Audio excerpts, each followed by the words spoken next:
Hello to all nations, tribes, peoples, and tongues. Welcome to Storytime with Rae, where we read the King James Version of the Bible from Genesis to Revelation, to take in the wisdom and understanding from the Word.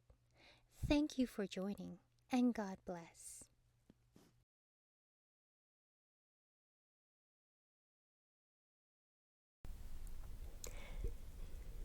Acts chapter 23. And Paul, earnestly beholding the council, said, Men and brethren, I have lived in all good conscience before God until this day. And the high priest Ananias commanded them that stood by him to smite him on the mouth. Then saith Paul unto him, God shall smite thee, thou whited wall.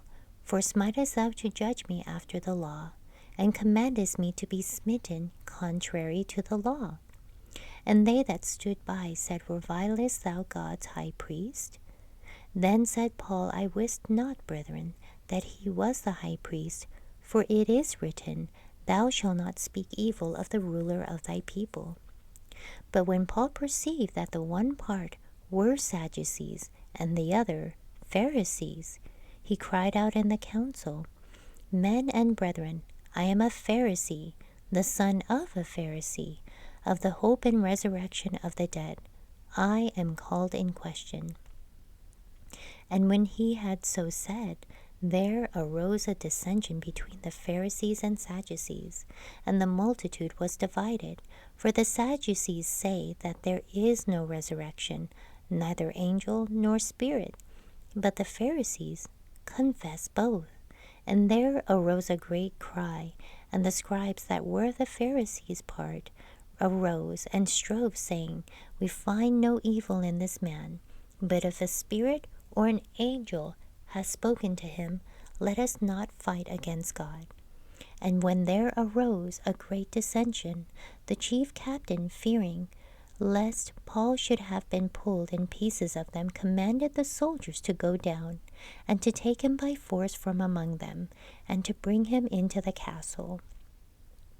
And the night following, the Lord stood by him, and said, Be of good cheer, Paul, for as thou hast testified of me in Jerusalem, so must thou bear witness also at Rome.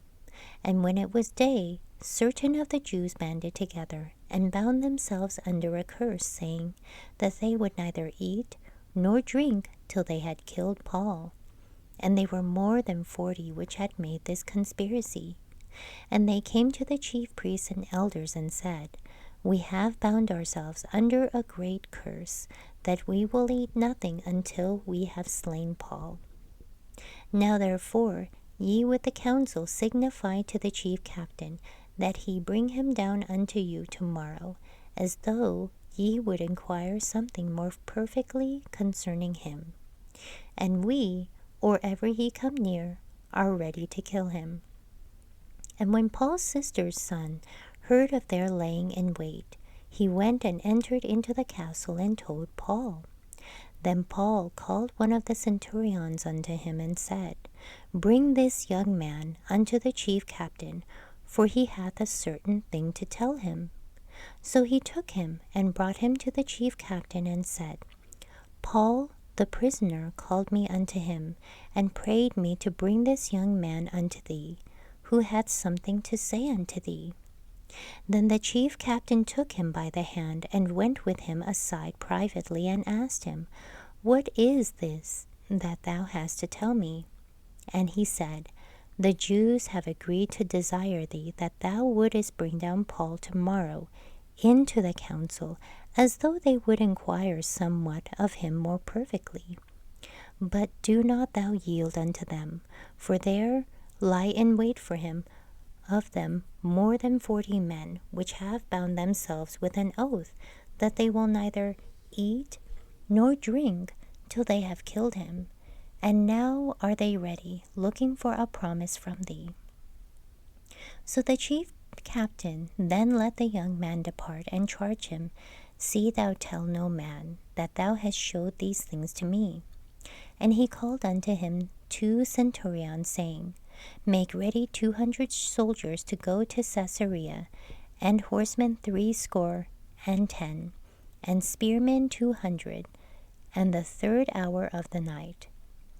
And provide them beasts, that they may set Paul on, and bring him safe unto Felix the governor. And he wrote a letter after this manner: Claudius Lysias, unto the most excellent governor Felix, sendeth greeting. Claudius Lysias, this man was taken of the Jews, and should have been killed of them.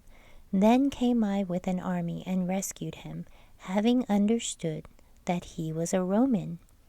And when I would have known the cause wherefore they accused him, I brought him forth into their council, whom I perceived to be accused of questions of their law, but to have nothing laid to his charge worthy of death or of bonds.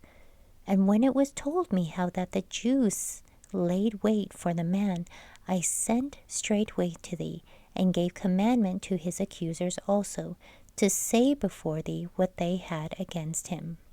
Farewell. Then the soldiers, as it was commanded them, took Paul, and brought him by night to Antipatris.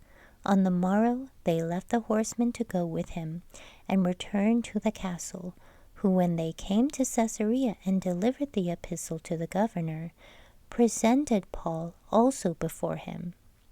And when the governor had read the letter, he asked of what province he was, and when he understood that he was of Cilicia, I will hear thee, say he, when thine accusers are also come. And he commanded him to be kept in Herod's judgment hall. Thank you so much for joining and listening to this beautiful chapter. I highly recommend it as a personal read. Please join me on the next chapter as we dive in deeper into the Word. If you do love the Word as much as I do, express so by liking, sharing the Word with your loved ones, and even subscribing. And may the Lord bless you each and every day.